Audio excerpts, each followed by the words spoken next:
Just like watching someone get a foot rub for the first time, all good things must come to an end. One nice feature of the Wii U eShop is that there isn't much in here, so the video should be much shorter than the 3DS one. Instead of starting in a logical place, I want to begin with the sales. Same as 3DS, Capcom is heavily represented here. I honestly don't understand why every game isn't on sale. I have to imagine it's a mix of publishers forgetting, not thinking it was worth the effort, or hoping the FOMO was so big that people would be dumb enough to pay full price for their games. Well, I mean, I did buy Pokemon Rumble U for $25, so clearly I'm dumb enough. But I would have bought so many more games if they'd just been cheaper. Capcom knew that, and they probably made hundreds of dollars this month. So like when I switched my current girlfriend's shoes on our first date with exact copies that were a size smaller, knowing she'd need a massage after, it was a brilliant strategy. Probably the coolest thing Capcom did was discount their Wii games. Resident Evil 4 for $4? Insane! It's clearly the version of Resident Evil 4 everyone's planning on buying this month. And look at other games like DuckTales and Monster Hunter 3 Ultimate. Capcom could have given them a bland 50% discount and called it a day, but they decided to basically force us to buy these things, making them less than the cost of a single bottle of foot lotion. And if you missed my sales video, somehow the Capcom games are on sale through March 29th, 2 days after the eShop closure. That is some weird magic there. Just like on 3DS, Shovel Knight Treasure Trove is massively discounted. Back in my day, Shovel Knight was a cheap indie game. But then the developers decided to release full games worth of DLC for free simply because they promised it to Kickstarter backers. If you've never read Blood, Sweat, and Pixels, I highly recommend it. It goes into the development of Shovel Knight and the anxiety of making a crowdfunded game. Plus, you get to learn about the creation of Stardew Valley, which was literally made by one person and ended up earning them millions of dollars as a result, after letting it cook for 5 years though. If I had millions of dollars, I'd obviously open a foot museum celebrating the greatest feat throughout history. I'd also buy every game on the Wii U eShop, including Resident Evil Revelations. Even though it takes up a ton of space, $3 is hard to pass up. And even though I've played nearly every other modern Resident Evil, for some reason I just never got around to Revelations. And since my 3DS doesn't work with the circle pad because the capture drive makes it far too girthy, maybe the Wii U version is my best bet. Hey, Chasing Aurora is on sale. I looked into it as part of my research for possible hidden gems on Wii U. I believe it was the first ever digital Wii U game. Unfortunately, most reviews I saw said it wasn't all that great, so I passed. Also, it's a multiplayer game and I don't have enough money to rent some friends for the day.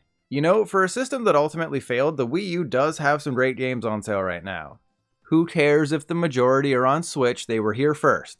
And ignore that Silver Falls game for now, I'll talk about it later. Instead, focus on Black.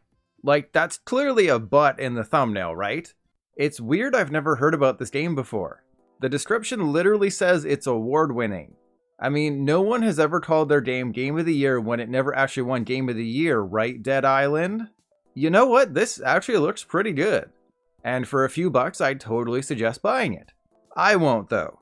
My backlog is far too long. I'm honestly at the point where I don't really play games for enjoyment anymore. If it's not for a video, I'm probably not playing it. On that cheery note, there's a game called Island Flight Simulator. You'd think because I'm a pilot, I'd buy it. But that's like showing a butt doctor your mother and assuming he'd be interested. I mean, come on, this does not look good at all. And when the 2-star reviews are as plentiful as the 5-star reviews, you know it's an avoid. Or the internet is trolling. Both have equal potential. Hello Kitty Cruisers is also on sale. I don't think it's good, I just remember collectors going crazy for it back in the day because there's so few physical copies available. And what exactly is Dracula's Legacy? You know what, if it looks good, I will buy it. And it doesn't look good. I think it's a point and click game, but the last screenshot shows a person in what appears to be not a cutscene. I'm so confused right now. There's a total of 15 ratings for this game, so if you're one of them, let me know. On a scale of 1 to it sucks, how much does Dracula's Legacy sucks? I wonder what Maze is about, the title is just so vague. And what are these? Wait, Joindots is the publisher of Dracula's Legacy. I think I'm starting to see what's going on here, they're a shovelware company. Oh yeah, the screenshots for Sweetest Thing clinch it. Then again, Sweetest Thing does have a perfect 5 out of 5 star rating, because only one person reviewed it. And that'll do it for the final sales on Wii U eShop. If your name's not Capcom, I'm very disappointed in you.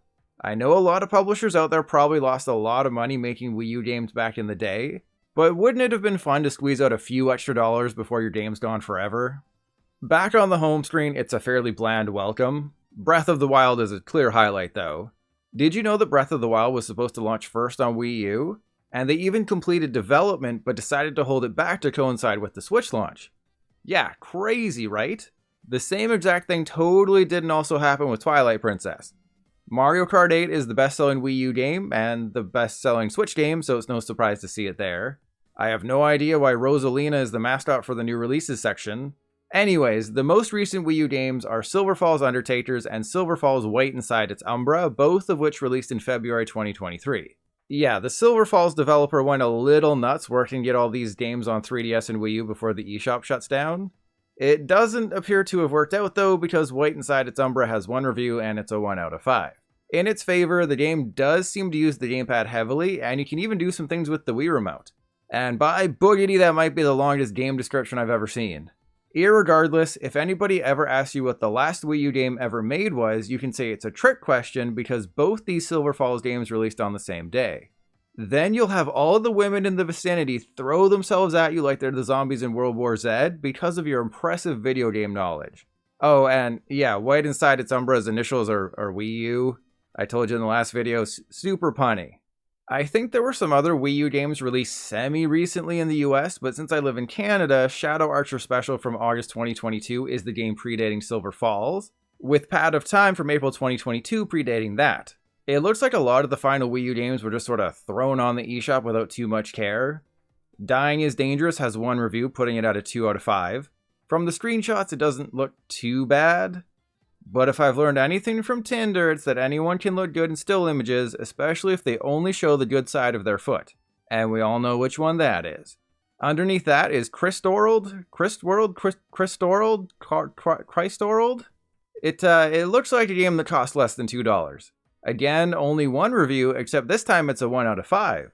I do think it's a little crazy when I see an eShop game without at least 1 5-star review. Like, not even the developer bothered to buy their own game for a couple bucks and boost the user rating.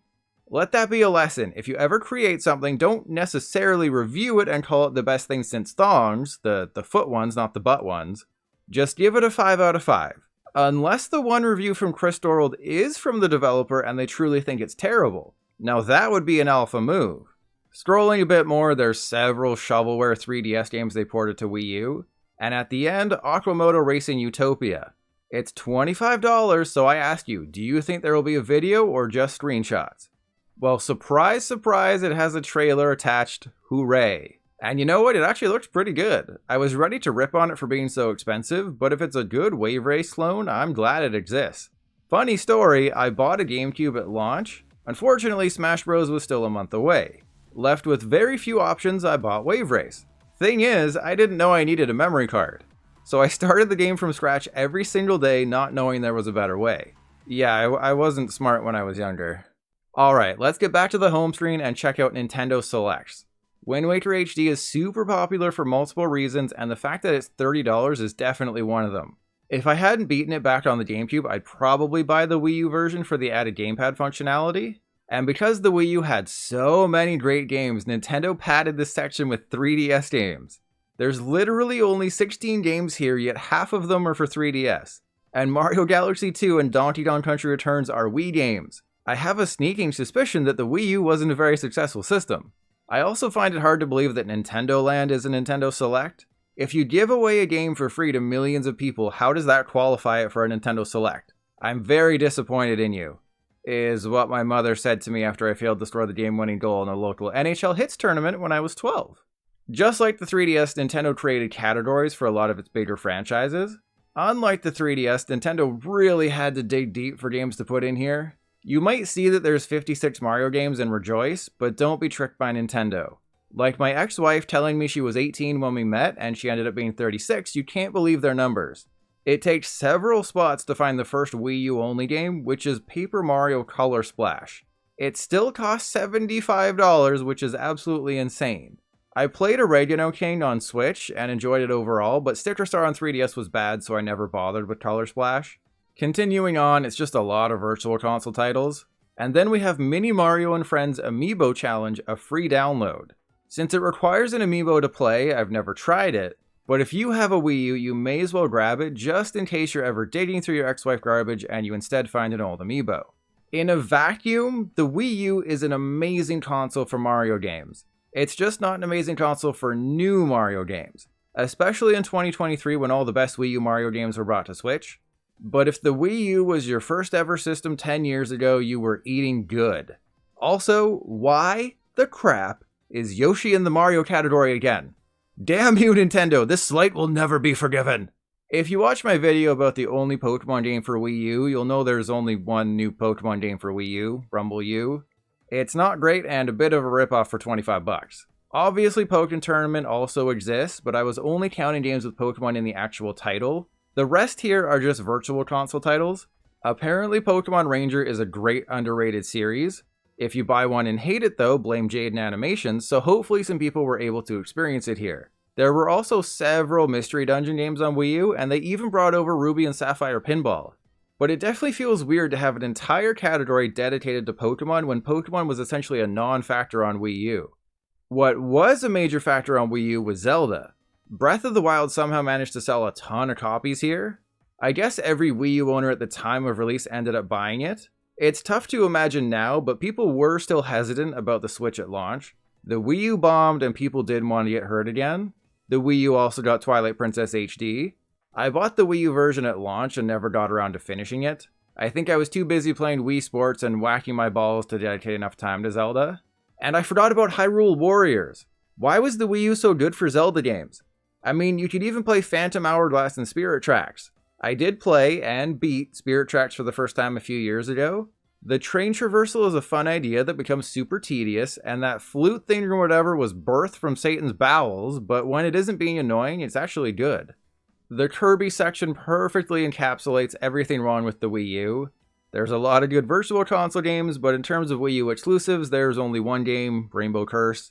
I ended up buying Canvas Curse for the DS Games on TV video and quite enjoyed my short time with it. If I ever go back and beat it, I might then dip my toes in Rainbow Curse as well. Because they totally didn't run out of franchises, Nintendo also gave sections to Sonic and Lego. Wait, there's only 3 games in the Sonic section, and one of them is Sonic Boom, which appeared in nearly every worst of Wii U list I looked at. I have to imagine there was some sort of agreement between Sega and Nintendo to make this Sonic section, because who in their right mind would give a featured spot to Sonic Boom unless they were paid to do it? You hear that, Sega? If you give me money, I'll tell people Sonic Boom is the greatest game ever made. Yes, even better than Dr. Robotnik's Mean Bean Machine. Skipping the LEGO section so I don't get tempted to tell a bad LEGO My Ego joke, we have indie games. The first game here is Affordable Space Adventures, widely regarded as the best Wii U eShop exclusive in history. I made a video dedicated to it, and the way it uses the gamepad is awesome. You handle all of your tasks on the touchscreen while attempting to guide your ship through dangerous areas. $25 does feel a bit high for the amount of levels, but it's still good. The rest of the category is loaded with games also on 3DS or Switch, including Nano Assault Neo, a twin-stick shooter I enjoyed, and Fast Racing Neo. Well, technically the Fast Racing Neo game on Switch is a pseudo-sequel or something, but I stand by my point. And then there's Scram Kitty and his buddy on rails. Living in Canada, there's a surprising number of Wii U eShop games not available here. It seemed like every best of list I looked at was filled with games I just didn't have access to. But according to the internet, which is never wrong about anything, this is a good game. And had a few of my other eShop videos done well, I'd have found a way to feature it. Unfortunately, it seems like dedicating my channel to the 3DS and Wii U eShops over the past several months was a big mistake. So going forward in 2023, I'll only make videos focused on the things I know you care about. So stay tuned for my Pokemon Feet tier list coming soon. Freedom Planet's another one of those games I would have bought. Honestly, one of the major problems I ran into while researching eShop videos was ports. I didn't want to make videos on games that were ported to Switch, but after the 100th Wii U game I looked at that was available elsewhere, I just kinda gave up. So let that be a lesson to all of you kids out there. When things get too difficult, just give up. Eventually, when you do it enough times, that sense of failure will lessen to the point where you're so numb to it that you barely feel anything. I won't spend too much time in the broader Virtual Console section. The first page is filled with TurboGrafx games nobody ever played. Like, seriously, Battle Load Runner doesn't even have a single review. I did want to point out something though. In my video about the best-selling eShop games, I wondered if Wii games were considered virtual console, and Rayman Raving Rabbids' inclusion here confirms it. So when in doubt, just assume I'm always right. Probably the best part about the Wii U eShop is right here, the individualized virtual console area. Nintendo brought games from the NES, Super Nintendo, Game Boy Advance, Nintendo 64, Nintendo DS, and Wii to the Wii U. Obviously now it's not as impressive given that Switch Online gives you many of the games for free with a paid subscription, but the Wii U is still the only place to buy DS Virtual Console games. There's nearly 100 NES games here, and a lot of them are on Switch, so I'll only talk about the game at the top of the list, Duck Hunt. It's not on Switch as far as I know, and it uses the Wii remote for some hot hunting action. I do like how the first thing you see is that it isn't compatible with the NES Zapper. I mean, I know Nintendo's idiot-proofing it, but come on. Not only would you still need the Zapper decades later, but how would you even plug it into the Wii U? It's not like the Wii U is my wedding night where you can just jam it in anywhere and eventually succeed. It requires a certain hole to slide into. And the more I talked about holes, the more I want to buy Duck Hunt, so I'm going to move on. Just like the NES category, I'm only going to focus on one Super Nintendo game. The one at the top of the list, Super Mario RPG. Another Virtual Console classic not on Switch, it's widely regarded to this day as an amazing game.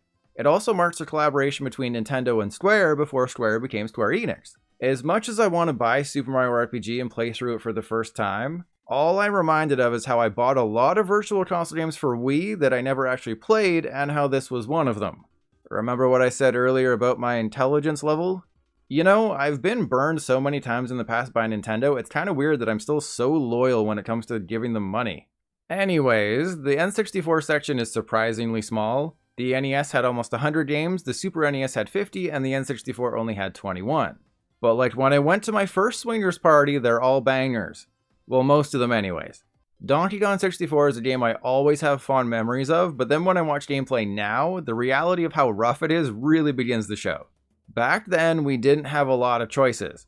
If you didn't like Nintendo's new first-party game, you had to wait 6 months for the next one. Or you just replayed Mario 64 for the 100th time. Star Fox 64 was the perfect rental. Remember that? Renting? It was this crazy futuristic thing where, instead of spending $80 on a new game, you could spend $10 and get it for a week. I guess nowadays your library has all the games for free, but back in my day, libraries were for books. Now I can go to the library and get movies and video games and TV shows. We did it, everybody. We won. Going through the N64 section, all it makes me want is new F-Zero and new Wave Race games. I can maybe understand the lack of Wave Race, but F-Zero is just a fun, fast racing franchise. And then Nintendo goes and teases us by releasing an F-Zero level for Mario Kart 8. Pure evil, I tells ya. There were so many good Game Boy Advance games. I was super tempted to buy the Golden Sun games in the video where I spent $100 on the Wii U eShop, but I held off hoping Nintendo might do a remake. Well, they instead announced that Golden Sun is coming to Switch Online. Oddly, only the first game was mentioned, not the Lost Age. Hopefully that's coming too.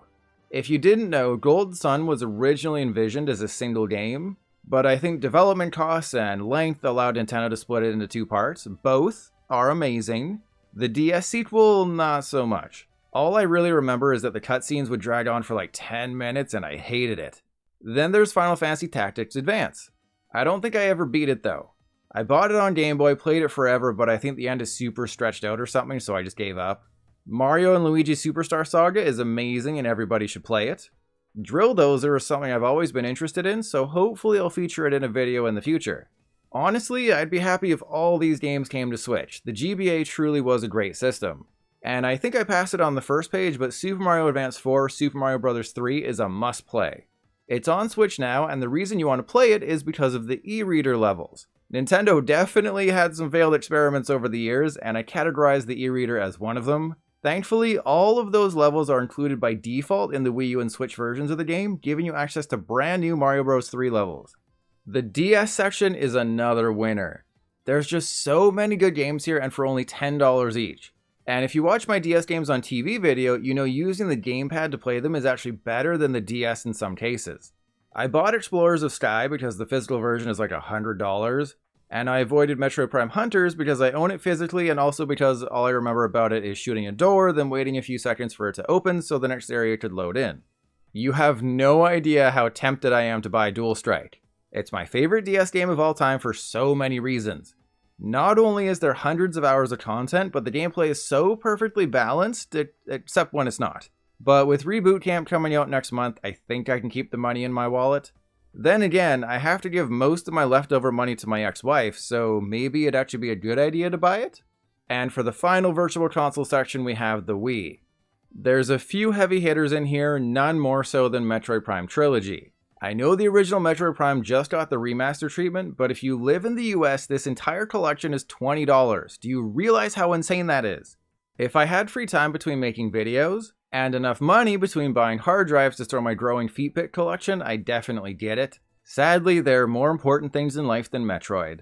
Not sure why Mario Super Sluggers is the only game not to get slapped with the Canada tax. And if you're wondering what the least popular Wii game on Wii U is, that distinction belongs to Excitebot's Trick Racing, which at least 2 people bought. It's a sequel to Excite Truck, a surprisingly fun Wii game that came out around the system's launch. And if you're one of the 10 people in the world who actually bought Excite Truck, let everyone know in the comments. The quote-unquote featured section at the bottom of the front page on the eShop is mostly just random stuff thrown on there to make us think it isn't barren. And the Amiibo and featured on your Nintendo Switch sections are the exact same as they are on 3DS, so I can skip those. I'm getting tired of holding the gamepad in my crotch, so I'll speed things up as we march towards the end. Bestsellers is recent bestsellers, so all of Capcom's discounted titles are at the top. And for some reason, everyone's buying up Spirit Tracks and Phantom Hourglass. Then again, it could literally be like 5 sales making the difference here. There weren't a lot of Wii U owners back before the Switch, and there's far less now. Especially with Wii U systems apparently bricking after a few years of non-use. And for games with DLC, we have the brilliantly named Tank Tank Tanked, which I assume is about fighter jets. And of course, there's Minecraft. 150 million copies isn't enough to satiate Microsoft's lust for money, so there's a billion pieces of DLC. Unlike the 3DS's obtuse way of handling things, buying DLC on Wii U is as simple as buying the DLC. There were 58 pieces of DLC for Minecraft Wii U, and Star Wars is the best-selling one. Ironically, the worst-selling piece of DLC is the Solo: A Star Wars Story skin pack. Quick, try to remember the name of literally any character in Solo. Yeah, I can't either. Remember Wii Sports Club? It was a free-to-start version of Wii Sports, except now it had online play. You could buy each individual sport for $15, or you could purchase a day pass for $3, which allowed you to play all sports for 24 hours. It was a really weird model, which made me never even bother buying a day pass. I'd rather just play Wii Sports than deal with a constantly counting down clock while I'm trying to smack some balls. Back to the homepage, there's actually things in the news section. Learning how to transfer your data from Wii to Wii U is there, as are the announcements that you can't add funds to your account anymore. I know I'm going to break at least one person's soul when I say this. If you needed money to buy things on Wii U eShop, all you had to do was merge your Nintendo Network ID with your Nintendo account. Essentially, you combined your Switch account with your 3DS or Wii U, allowing you to share the balance. If you didn't know this, and missed out on some of the games you wanted as a result, let me know how much you hate me in the comments. And because I made a much longer video all about it, I'll quickly go over the chart section. Wind Waker HD will end as the best-selling game on Wii U eShop, followed by Super Mario World and Super Mario 64. Free downloads with systems definitely helped Wind Waker, but it's the champion nonetheless. Rounding out the top 5, we have Super Mario Bros. 3 and, perhaps surprisingly, Minecraft Wii U Edition. And that was the Wii U eShop. If there's any games you think I missed that you want to reminisce about, or if you just want to talk about which toe is your favorite, use the comment section below.